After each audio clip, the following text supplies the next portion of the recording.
Hi, I'm Megan Baker. This is InfluenceHER. This episode's guest is Roslyn Cardish. She is the Director of Strategic Engagement and Partnerships at United Way of the Greater Capital Region. I got that right. You did. It's a mouthful. I'm amazed. Welcome. Thank you so much for joining us. Thanks for having me. I want to dive right in and talk a little bit about your journey and how you got to where you are today. Sure. You attended college at the College of New Rochelle. Mm-hmm. How did you become involved with United Way? So college was more of, I knew when I started my search I wanted to be in or near Manhattan, and so when I visited Iona I knew that it was the place for me, so I ended up there. It's about a 20-minute train ride into Manhattan, so it had that urban feel and you could get to the city really fast, and I just fell in love with the pace, and I think it was my first sense of true independence, which many college students have, and kind of taught me to give myself my confidence and my drive. And at that point in my life, I did not know I'd end up at a nonprofit, but I think that it definitely gave me the skills and confidence to get there. What was unique or special about your experience at college? I just really loved that it was my first time away from home, and that it was a totally different atmosphere than growing up in Troy, New York, and just meeting new people, learning new cultures and things like that. I think it really helped me to grow up and embrace that. A little faster paced. Absolutely. So what first drew you to work that you're doing at United Way? It kind of was happenstance. I met the CEO, Peter Gannon, through a mutual friend, and then we met for a coffee, and he started talking to me about this new energy he was trying to instill there, and kind of this, the kind of people he wanted working there, and the personalities. And I was going back and forth. I had a good job. I was comfortable where I was, and one of my coworkers said to me, progress doesn't happen standing still, and so you need to take this leap of faith. And so I did, and now here I am a little over a year. Great piece of advice. Yeah. And I know Peter, he's a great person. He is. Tell us a little bit about Women United, because that's really what we want to talk about here, and to help United Way promote. What is it? What does it do? So it's really unique because it is across nationally. All of United Ways can incorporate Women United if they would like. But what's nice about it is they kind of leave it up. The Worldwide United leaves it up to us to find our mission, what we want to support, how we want to incorporate it. So we chose some really amazing Capital Region women who have a passion for philanthropy, and kind of formed this leadership committee with them, and then let them set what the mission was. And it was simple. They just wanted to be women helping women. They wanted to empower women. And whether that was immediate needs, we held a drive this October for feminine hygiene products for the food pantries. They have a critical need for that, and we were able to get 3,000 products in for them in a 1 month time. Remarkable. But then we also try to do long term of addressing a need and creating something that can make a huge change. And that happened at our Perfect Pitch event in September, where we were able to award South End Children's Cafe a $10,000 grant and double their capacity. So we're really trying to touch all aspects of the community in a way of empowering women. We were proud to sponsor that event. Thank you so well. much. No, that's amazing, and it's just the beginning. Yes, I think. Yes, we're bigger and better. If you could go back in time and give yourself one piece of advice, knowing what you do now, what would that be? I would say that I would tell myself, you're never too old to find your passion. I remember when I was 27 and I was kind of starting over my life, I hit some rough paths, and I thought I was washed up and no one was ever going to believe in me or trust me to do a good job, and thinking like I was so old. But now I'm in my mid-30s, and I've truly found my passion, I've truly found my calling, and I just would always just say, you're never too old to try something new and really, really work hard at it. And that leads me and segues nicely into the next question. What is a piece of advice, aside from this, that you could offer a young woman who's just starting off? I mean, it sounds cliche, but first, believe in yourself. Don't listen to the haters. But second, I think it's to be patient in this kind of work. It can be hard. Asking for money is hard. There's a lot of no's. There's a lot of not yets, not right now. But when you get the yes, you kind of ignite something inside you that you're like, okay, I can do this. And you build relationships, you build friendships, and before you know it, you've built something that's great for the organization you're working for. So I think just being patient and trusting yourself that this is what you're meant to do is the best thing. What is one of your proudest accomplishments or moments thus far with United Way?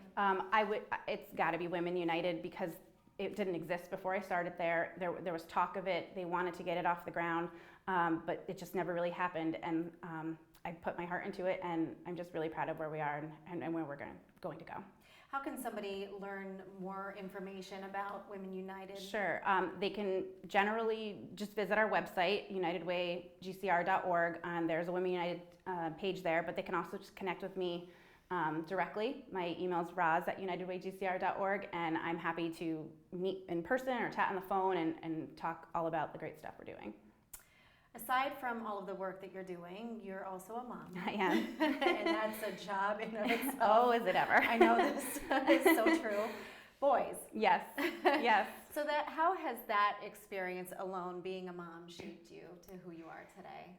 It is life-changing for sure, and everything that you never expect happens. You obviously you just fall in love with them so hard, but you have to realize that your day-to-day schedules are going to have to adapt a little bit, and you have to be okay with maybe not being able to have that early morning meeting because you're just not there yet, and that things will progress better. But for everything with that said, it's been the best thing to be able to have these two boys look at me and know that they're looking up at me and watching me, and I'm showing them that mommy can do hard things and be successful at it. And I do sympathize with you, saying about morning meetings. Yeah. I have 3 kids to get on the bus or drive to school, yes. So I totally can attest to that one. How do you balance work life, and what's some words of encouragement that you can offer other parents who might be trying to navigate and balance this? Yeah, I think that you have to remember you're the boss, and that whatever you need to do for your family, it's right for you. And so if you have to have a hard stop at 4 o'clock on the weekdays because you need to get home for your little ones at this point in your life, that's what you have to do, and make up for it maybe on nights that there's events and things like that. But I just think it's finding that balance that you're giving enough to both. And the mom guilt is real. It will be real until they're maybe married. I don't know, but it's definitely it's hard, and you just have to believe in yourself. How do you de-stress? I mean, I see that you're an avid runner. I am. Does that help? It absolutely does. I will be honest, I started running because baby weight's the devil, and I needed an outlet in that way, but then I fell in love with it, and I definitely find it to be a way to almost be a better mom, because I get out there, I clear my head from the crazy work day, and I can come home and be one-on-one with my kids. And I just love it. And I think it's another way to show my boys that I can be successful in this way. I can train for a race, or I can try to get faster, and that's another way that shows them you can do this too. At the end of the day, what is your goal professionally to leave a mark on the community, on society? That's such a hard question because I feel like I'm still in the early part of my career, but I think it's just simple that I hope that when I get to that point where I'm retiring or no longer working, that the people I used to work with or the organization, they have positive things to say, that I left a positive mark, I made positive changes in this community, and leaving for the better and not a mess when you walk away, right? But that they're happy with the way things went. Would you encourage your boys to one day look at the nonprofit world and be part of it? I think so. I think that there's so many opportunities. There's just so many nonprofits now, and if that's like it is when they're of age, I think it's a great career to get into. But I'm excited to see who they become and what interests them, see where they go. Well, we certainly appreciate your time. We're not done. I know. Because we're on to Baker's Dozen, which is 13 rapid fire questions, short answers. It's a lot of fun. Okay. So we'll enjoy it. So first question, Roslyn or Roz? Roz. Best running attire brand that you swear by. What's your go-to? It's Oiselle, and it's spelled weird, but that's how it's pronounced. I'm going to have to look that one up. Yeah. I'm not familiar with it. Favorite wine? A Cabernet. It's one of my favorites, especially this time of year, too. Yes. But I don't really turn away alcohol too often. Same. So. I'm with you. Cheese or chocolate? Oh, cheese. Most handy mom device with 2 boys running around. Baby wipes. I use them for everything. Oh, that's a good one. Especially the sticky little fingers on the walls. Yes. Best secret to parenting. Just remember that it goes by so fast. So just enjoy even the puke all over you when it happens. And it does happen. One word to describe yourself. Energetic. One word others would describe you as. Outgoing. Another organization or nonprofit you absolutely love. The American Heart Association. Any pets? I have 2 dogs, Roxy and Nola. So you're a dog fan. Yes. You scored points with all of us here. Biggest pet peeve? Traffic. Yeah, traffic. Traffic? Yes.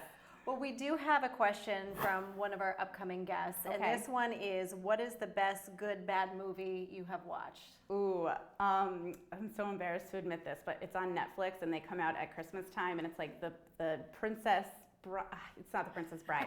I forget what it is, but it's about an American who marries, a European prince, and it's terrible, but I can't not watch it. But you keep watching it Yes. over and over and over. Yes, exactly. That's like me with The Devil Wears Prada. Yes. I watch it over and over and over.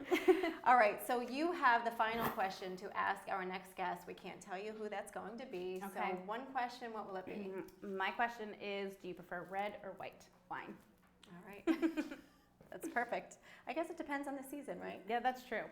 All right, Roslyn Cardish, thank you so much for joining us. We are certainly Thank out of you. time. It's been a pleasure getting to know you, Thanks and for I wish having you me. continued success. Thank you. If you want some parenting advice, I'm happy, but I you will. know what? I haven't succeeded at that 100% either. So We're all in it together. yes, we are. Thank you so much. Thank you.